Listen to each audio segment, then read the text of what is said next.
جا سکتے تعزیت کرنے کے لیے، لیکن بن بلائے دعوت پہ اس کی اجازت نہیں ہے۔ اور پھر آپ علیہ الصلوۃ والسلام کے گھر میں اگر آپ کھانے کے لیے گئے، آپ کو بلایا،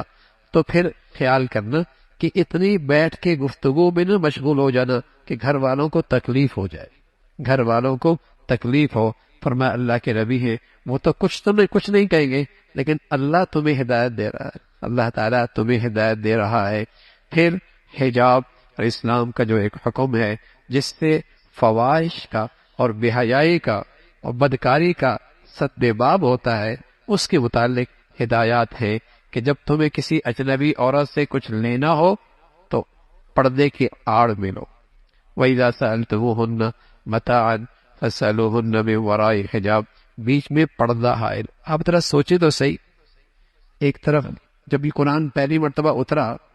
اور جن لوگوں پہ اترا وہاں ایک طرف حضور کی بیویاں ہیں اور حضور کی بیٹیاں ہیں اور صحابہ کی بیویاں ہیں اور ایک طرف صحابہ ہیں، بتائیے وہاں تو ہدایت یہ آ رہی کہ جب بھی ایک دوسرے سے لینا ہو تو پردے کے آڑ میں، اور اب مسلمانوں کے ہاں اللہ کے اس حکم کا کتنا لحاظ ہے۔ اسکول، کالج، یونیورسٹی، ہسپتال، تقریبات، خوشی غمی، گھر باہر بازار، جب کھلے عام اللہ کی نافرمانی ہوتی ہے بھائی، پھر اللہ کی طرف سے آنے والی سزا بھی پھر عام ہوتی ہے۔ جب پہلے گناہ چھپ کے ہوتے تھے نا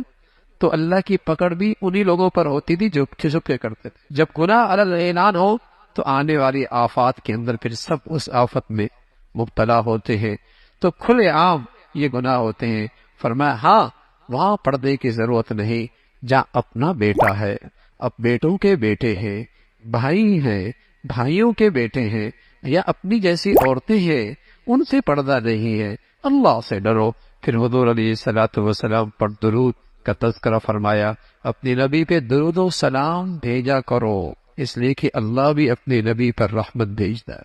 حضرت ابو طلحہ رضی اللہ تعالیٰ عنہ فرمانے لگے، ایک دن اللہ کے نبی مسکراتے چہرے کے ساتھ آئے، ہم نے پوچھا یا رسول اللہ آپ بڑے خوش نظر آ رہے ہیں۔ فرمایا کیوں نہ خوش ہوں، اللہ کی طرف سے فرشتہ میرے پاس آیا اور مجھے پیغام دے کر گئے ہیں اور مجھے خوشخبری دے کر گئے ہیں کہ جو آپ پر ایک مرتبہ درود بھیجے گا اللہ اس پہ 10 رحمتیں بھیجیں گے، اور جو آپ پر ایک مرتبہ سلام بھیجے گا اللہ تعالیٰ اس پر 10 مرتبہ سلامتی بھیجے،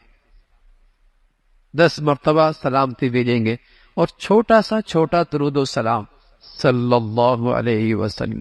یہ سب سے چھوٹا درود ہے، اور سب سے اعلیٰ درود شریف جو آپ نماز میں پڑھتے ہیں درود ابراہیم، وہ سب سے اعلیٰ ہے، اور چھوٹا سا چھوٹا صلی اللہ علیہ وسلم درود و سلام ہے۔ کیا ہی اچھا ہے 24 گھنٹے میں کچھ دیر بیٹھ کر نبی کی محبت میں اور نبی کے پیار میں اور نبی کے احسانات کا تصور کر کے اپنی نبی پہ درود شریف پڑھ لیا کرے، درود و سلام پڑھ لیا کرے۔ ہوگا کیا، میرے نبی کی شان تو ویسے ہی بہت اونچی ہے، ہماری قسمت جاگ جائے گی، پڑھنے والوں کے نصیب کھل جائیں گے،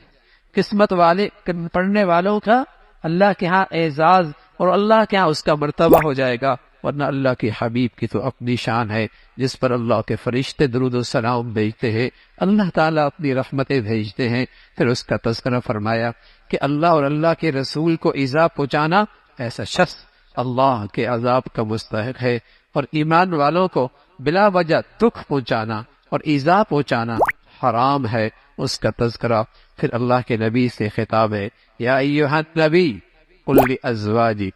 وبناتک ونساء المؤمنین یدنین علیہن من جلابیبہن، اے نبی اپنی بیویوں سے کہہ دے، ازواجک وبناتک اپنی بیٹیوں سے کہہ دے، ونساء المؤمنین اور تمام ایمان والی عورتوں سے کہہ دیں، یدنین علیہن من جلابیبہن جب باہر نکلیں تو اپنی چادر چہرے پہ ڈال۔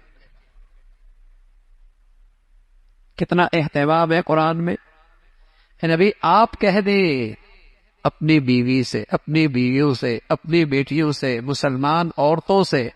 اور اس وقت مسلمانوں کی یہی پہچان ہوتی تھی، جو باندیاں ہوتی تھی وہ پردہ نہیں کرتی تھی، اور جو مسلمان آزاد بچیاں عورتیں بہنیں ہوا کرتی تھی ان کے چہروں پہ پردہ ہوتا تھا،